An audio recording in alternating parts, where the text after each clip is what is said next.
చూడండి, హోషేయ గ్రంథంలో 12వ అధ్యాయము 4వ వచనాన్ని మనం చదివినప్పుడు, అతడు దూతతో పోరాడి జయమొందెను, అతడు కన్నీరు విడిచి అతని బతిమాలెను, బేతేలులో ఆయన అతనికి ప్రత్యక్షమాయెను, అక్కడ ఆయన మనతో మాట్లాడెను, యెహోవా అని, సైన్యములకు అధిపతగు యెహోవా అని ఆయనకు జ్ఞాపకార్థ నామము.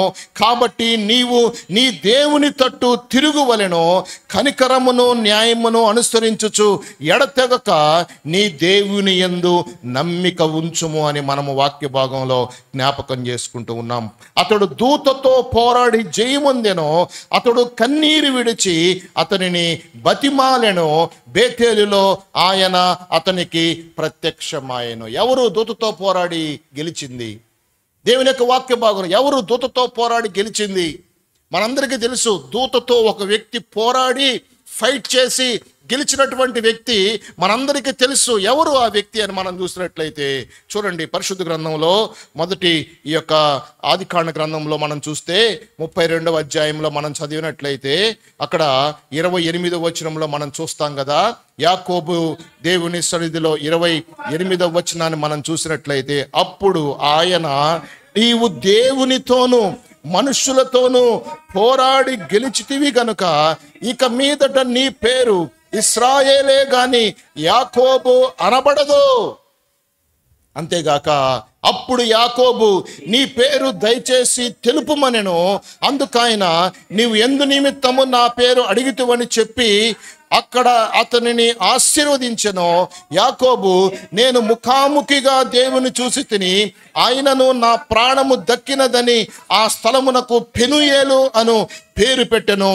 అంతేగాక అతడు పెనుయేలు నుండి సాగిపోయినప్పుడు సూర్యోదయమాయెను. అప్పుడు అతడు తొడకుంటుచూ నడిచెను. అందుచేత ఆయన యాకోబు తొడగూటి మీద తుంటి నరము కొట్టినందున నేటి వరకు ఇశ్రాయేలీయులు తొడగూటి మీద ఉన్న తుంటి నరము తినరు. చూడండి, తొడగూటి మీద ఉన్న తుంటి నరాన్ని ఇశ్రాయేల్ ప్రజలు ఇప్పటికి కూడా తినరంట. ఆ రోజు దేవుని దూత యాకోబును కొట్టింది.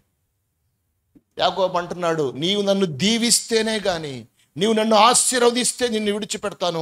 నీవు నన్ను దీవించు, నీవు ఆశీర్వదించు, నీవు ఆశీర్వదించాలంటే యాకోబు వదిలిపెట్టరా, నువ్వేంట్రా ఈ టైంలో పట్టుకొని నేను మీ ప్రార్థన అంతా తీసుకొని ప్రభు సన్నిధికి వెళ్ళిపోవాలైతే వదిలిపెట్టు వదిలిపెట్టు వదిలిపెట్టు అని చెప్పి అంటే యాకోబు అంటున్నాడు, వదిలిపెట్టను. నువ్వు నన్ను దీవించు, నువ్వు నన్ను ఆశీర్వదించు, నువ్వు నన్ను బలపరచు. నన్ను అందరూ కూడా మోసగాడు మోసగాడు మోసగాడు అని చెప్పి అంటా ఉన్నారు. నువ్వు నన్ను దీవించు, నువ్వు నన్ను దీవించు అని చెప్పి అడుగుతా ఉంటే ఈ దేవుని దూత ఏం చేస్తుందంటే జాడి తొడ మీద కొట్టిద్ది పట్టుకొని. ఈ మక్కిలో కొడితే ఈ తొడ ఇంత కిందకు జరిగిద్ది. కుంటుకుంటా ఇట్టాగే లాక్కొని పోతా ఉంటాడు. వదిలిపెట్టకుండా దేవదూతను పట్టుకొని గట్టిగా పట్టుకొని, దేవదూత జారిపోతా ఉంటే మళ్ళీ కాళ్ళు పట్టుకొని దేవదూతను గట్టిగా విడిచిపెట్టకుండా ఉంటే ఈ కాలు లాక్కుంటా ఉంటుంది. ఒక పక్కన ఇటు పక్క ఒక కాలు మీద ముందుకెళ్తా ఉంటాడు. ఒక పక్కన సూర్యోదయం అయిపోతా ఉంటుంది. త్వరగా దేవదూత ముందుకెళ్ళాలని చెప్పి ఆలోచన కలిగి ఉండి నన్ను విడిచిపెట్టు, నేను దేవుని సముఖానికి వెళ్ళిపోవాలని చెప్పి దేవుని దూత అడుగుతా ఉంటే, లేదు, నువ్వు నన్ను దీవిస్తేనే గాని, నీవు నన్ను ఆశీర్వదిస్తేనే గాని, నీవు నన్ను బలపరుస్తేనే గాని, నీవు నన్ను స్వస్థపరిస్తేనే గాని, నా పేరు నీవు మారిస్తే గాని, నా మీద ఉన్నటువంటి మచ్చను నీవు తీసివేస్తేనే గాని నేను ముందుకు నిన్ను సాగనీయను, లేకపోతే నేను ఇలాగే పట్టుకొని ఉంటాను అని చెప్పి గట్టిగా బతిలాడుతూ ఉన్నప్పుడు, నీ పేరేం పేరు? దేవుని దూత అడుగుతుంది, నీ పేరేం పేరు? పేరు తెలీదా దేవుని దూతకి? కానీ చెప్పాలి, మనం అడిగినప్పుడు సమాధానం చెప్పాలి. తెలుసు దేవుని దూతకు అన్నీ తెలుసు, కానీ దేవుడు ఎప్పుడైతే అడుగుతాడో సమాధానం మనం చెప్పాలి. నీ తెలుసుగా అని మనం అనకూడదు. దేవుని దూత అడిగినప్పుడు యాకోబు సమాధానం చెప్తున్నాడు, నా పేరు యాకోబు. ఈ కాలంతా సాగిపోతా ఉంటే చెప్పినప్పుడు, లేతే పైకి లేను, నేను నిన్ను ఇశ్రాయేలుగా మారుస్తాను, నిన్ను ఒక దేశంగా మారుస్తాను, ఇశ్రాయేలు దేశంగా మారుస్తాను, నిన్ను ఆశీర్వదిస్తాను, నీ బిడ్డలను దీవిస్తాను, నీ గర్భఫలాలను నేను దీవిస్తాను, నువ్వు ఆశీర్వాదకరంగా ఉంటావు. నిన్ను ఎవరైతే ఆశీర్వదిస్తారో వాడిని నేను ఆశీర్వదిస్తాను. నువ్వు ఎవరినైతే దీవిస్తావో అతను నేను దీవిస్తాను. నీవు ఆశీర్వాదకరంగా ఉంటావు. నీ పేరు మార్చబడి కొన్ని యుగాలకు యుగాలకు యుగాలకు నీ పేరు అందరూ కూడా పలికే విధంగా నేను చేస్తాను అని చెప్పి, కారణం ఏంటంటే అతడు మానవులతో దేవునితో పోరాడి గెలిచాడు. గెలవటం కావాలి. నీ జీవితంలో ప్రతి విషయంలో కూడా గెలిచేవాడుగా, గెలిచి ముందుకు నడిచేవాడుగా నీవు ఉండగలగాలి. నీ చదువులో గెలవాలి, ఉద్యోగంలో గెలవాలి, వివాహములో గెలవాలి, గర్భఫలాల విషయాల్లో గెలవాలి. ఒక్కొక్క మెట్టు గెలుస్తూ గెలుస్తూ గెలుస్తూ ముందుకు వెళ్ళాలి. ప్రియ సహోదరి సహోదరులారా, ఆగిపోయేటటువంటి బిడ్డలుగా మనం ఉండకూడదు, కానీ సాగిపోయేటటువంటి బిడ్డలుగా మనం ఉండాలి. దేవునికి ఇష్టమైనటువంటి బిడ్డలుగా మనం నివాసం చేయాలి. దేవునితో పోరాడువాడు. దేవునితో పోరాడే అనుభవం ఉందా? దేవునితో పోరాడే అనుభవం ఉందా? దేవుని దగ్గర నుంచి పొందుకునేంత వరకు ఫైట్ చేసే తత్వం ఉందా? దేవునితో పోరాడి దేవుని దగ్గర నుంచి ఆశీర్వాదాలు పొందుకునే తత్వము, దేవునితో పోరాడి ప్రార్థనలో ప్రభువా మా కుటుంబాన్ని దీవించు ప్రభువా, మా యొక్క తండ్రిని దీవించు ప్రభువా, మా భర్తలను మీరు మార్చండి ప్రభువా, మా పరిస్థితులు మార్చండి ప్రభువా అనేటటువంటి అడగగలిగేటటువంటి సామర్థ్యాన్ని మనము కలిగి ఉన్నామా ప్రియులారా? యాకోబు అడుగుతున్నాడు. పెనుగులాట జరిగింది.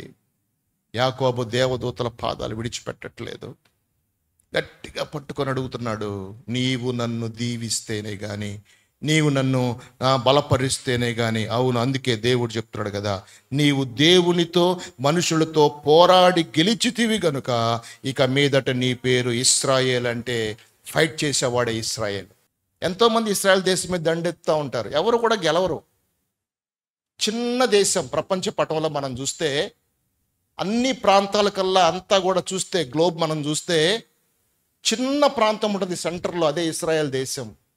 ఎన్నో దేశాలు దండెత్తుతూ ఉంటాయి. చుట్టుప్రక్కల ఉన్న ముస్లిం కంట్రీస్ 7, 8, 9, 10 దేశాలు, అన్ని ముస్లిం కంట్రీస్ అన్ని దండెత్తుతూ ఉంటాయి ఇశ్రాయేల్ దేశం మీద. కానీ ఎప్పుడు కూడా ఇశ్రాయేలు వారి మీద ఎవ్వరు కూడా విజయం సాధించినట్లుగా హిస్టరీలో మనం ఎక్కడా చూడం ప్రియ సహోదరి సహోదరులారా. ఎందుకంటే అది దేవుడు ఏర్పాటు చేసినటువంటి దేశము, దేవుడు పేరు పెట్టినటువంటి దేశము.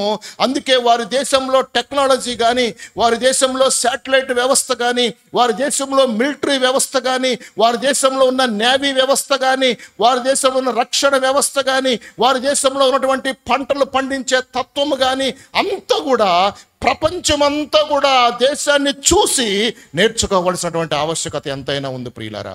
ఈవెన్ అమెరికా దేశం కూడా ఇశ్రాయేలు దేశము యొక్క టెక్నాలజీ గురించి, వారికి ఉన్నటువంటి మారణ ఆయుధాల గురించి, వారికి ఉన్నటువంటి ప్రణాళికల గురించి వారు ఇప్పుడు కూడా వారికి కూడా అర్థం కాక, అమెరికా సిఐఏ సైతం కూడా అర్థం కాక జుట్టు పీక్కుంటున్నటువంటి పరిస్థితులు మనం ఎన్నో చూస్తూ ఉంటాం.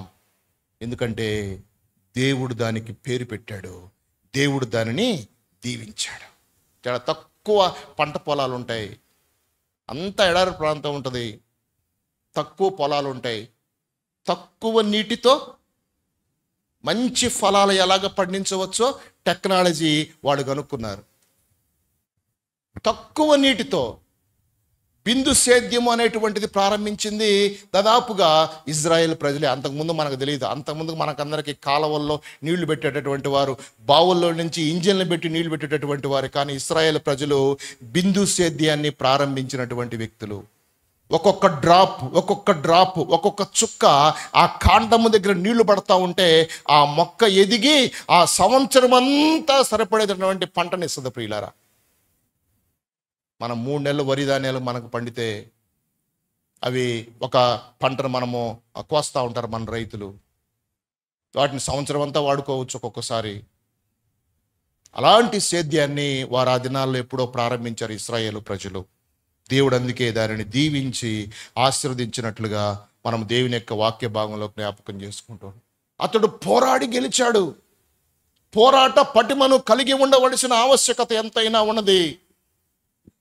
మనకి యేసయ్య అంటే మంచి ప్రేమను మనము కలిగి ఉన్నప్పుడు మనం కూడా యేసయ్య కొరకు పోరాడుతాము, ఫైట్ చేస్తాము, మంచి కొరకు నిలబడతాము, దేవుని యొక్క పని కొరకు మనం నిలబడటానికి ఆశ కలిగి ఉంటాం. ప్రియ సహోదరి సహోదరులారా, మనల్ని యేసయ్య ప్రేమించాడు.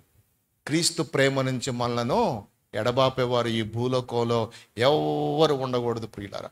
క్రీస్తు ప్రేమ నుంచి నిన్ను ఎడబాపేవారు ఎవరు ఉండకూడదు. ఒకవేళ శ్రమ వచ్చిందా, ఒకవేళ బాధ వచ్చిందా, ఒకవేళ హింస వచ్చిందా, ఒకవేళ కరువు వచ్చిందా, ఒకవేళ వస్త్రహీనత వచ్చిందా, ఒకవేళ ఉపద్రవం వచ్చిందా, ఒకవేళ ఖడ్గం వచ్చిందా, మరి ఏది ఏమైనప్పటికీ కూడా యేసు క్రీస్తు ప్రేమ నుంచి మనల్ని ఎడబాపేవారు ఎవరు కూడా ఉండకూడదన్న విషయాన్ని మనం జ్ఞాపకం చేసుకోవాలి. క్రీస్తు ప్రేమ నుంచి మనల్ని ఎడబాపేవారు